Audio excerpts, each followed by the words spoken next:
In 1965, a U.S. Navy pilot was flying over North Vietnam when his aircraft was shot down. He ejected, landed injured, and was captured by the enemy. His name was James Stockdale. What followed was more than 7 years as a prisoner of war, much of it under brutal conditions, repeated torture, and long periods of isolation. But years before the war, Stockdale had studied an ancient Greek philosopher named Epictetus.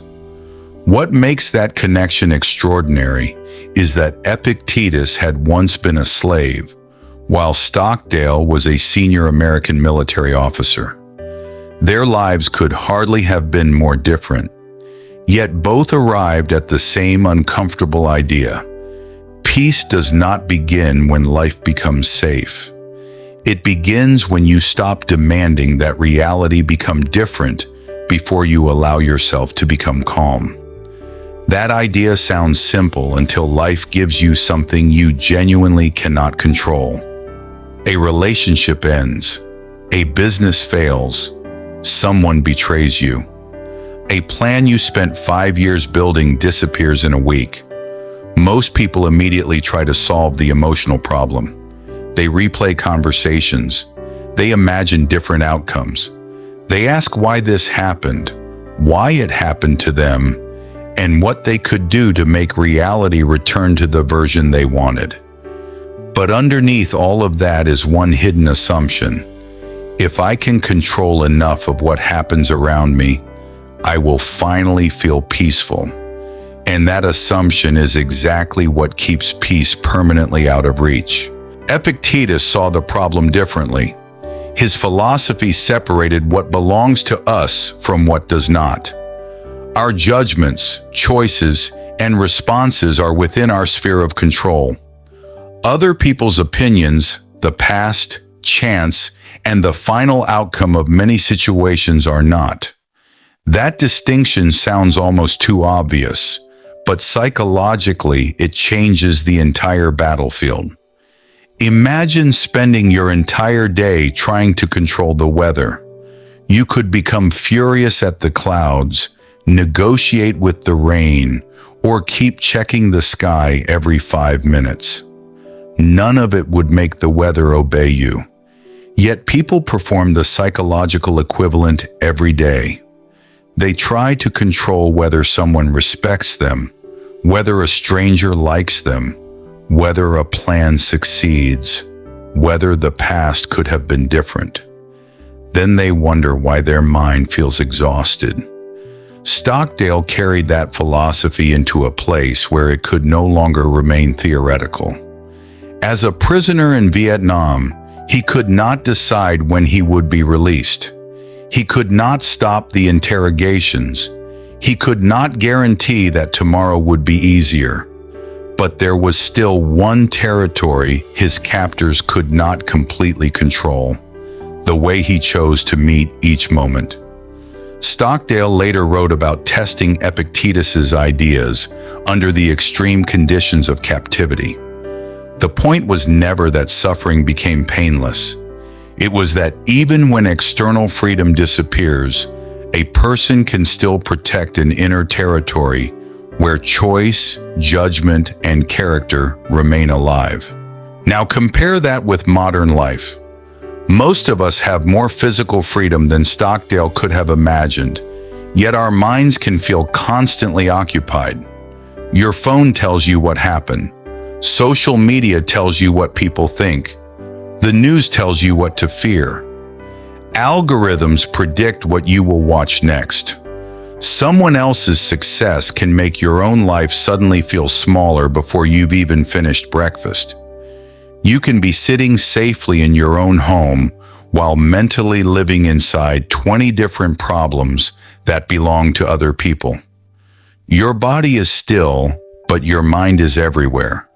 And that is why inner peace is not the same thing as having a peaceful life. A peaceful life depends heavily on circumstances. Inner peace depends on your relationship with those circumstances. Two people can lose the same amount of money and experience completely different levels of suffering. One immediately asks, "How do I fix everything?" The other asks, "What is actually mine to do next?" The first question opens 1,000 doors of anxiety. The second creates a direction. Peace often begins when you stop demanding an answer to every problem at the same time. There is another reason this is so difficult. The human mind hates unfinished stories. When something painful happens, we want an explanation. We want to know why they left, why we failed, why someone betrayed us, why the opportunity disappeared.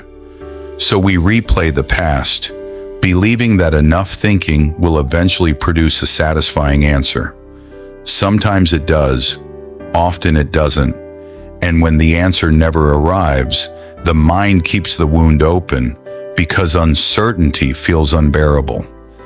Inner peace requires a different skill, learning to live with unanswered questions without allowing them to occupy every room in your mind. But calm does not mean passivity. That's one of the biggest misunderstandings about philosophical peace. Peace is not saying nothing matters. It is saying, I will act where action is possible, and I will stop wasting my life where it isn't. If someone treats you badly, you can set a boundary. If your finances are broken, you can make a plan. If your life is moving in the wrong direction, you can change course.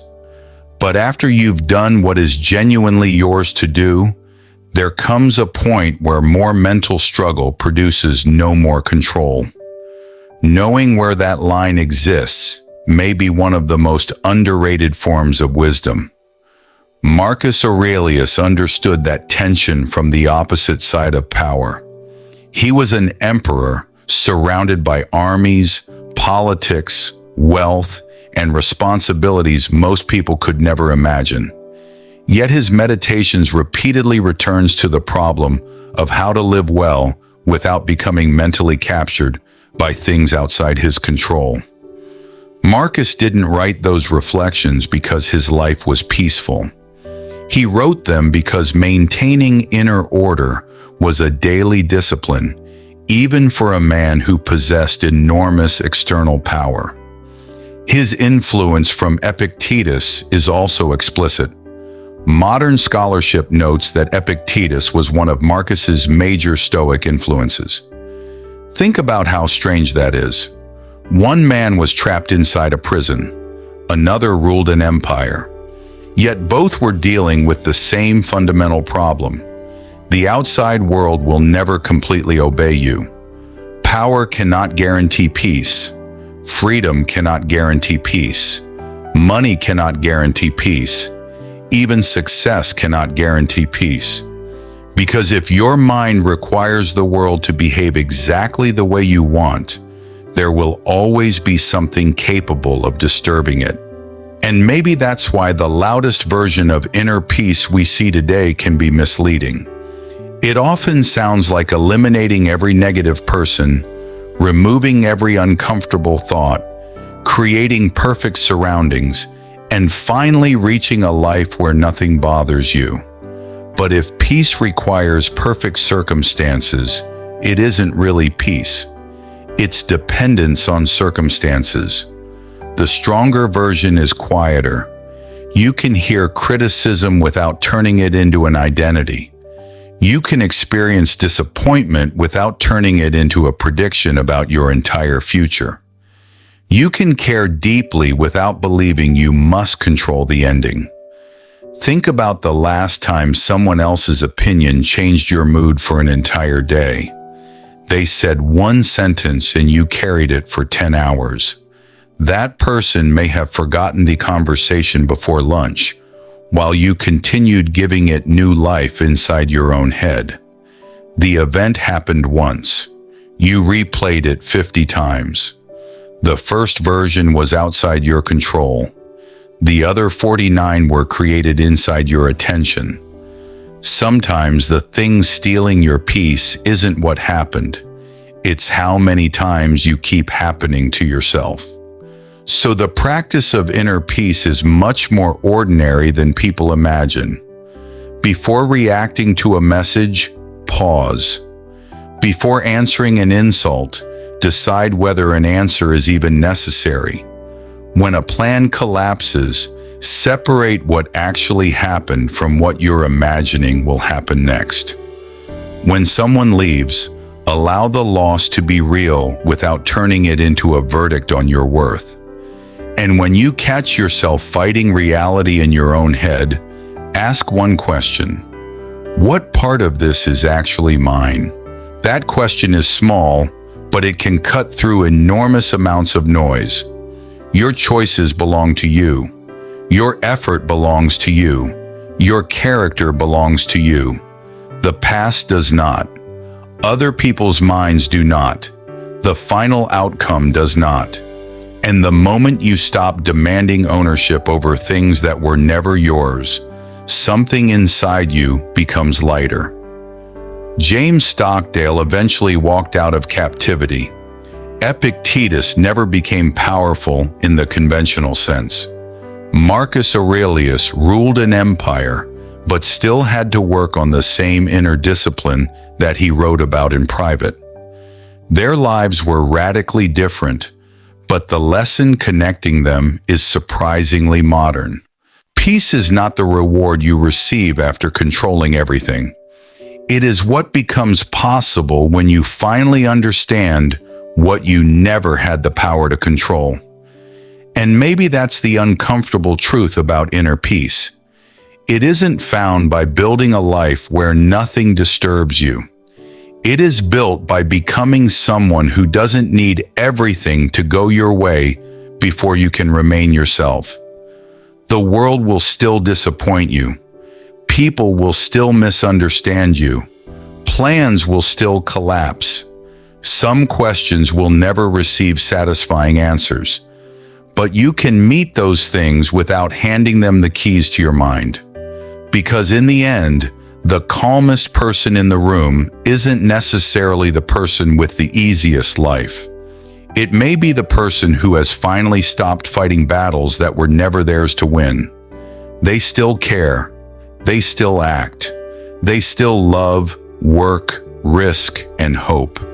They simply no longer confuse control with peace. And once you understand that difference, something changes. You stop waiting for the world to become quiet before you become quiet inside it.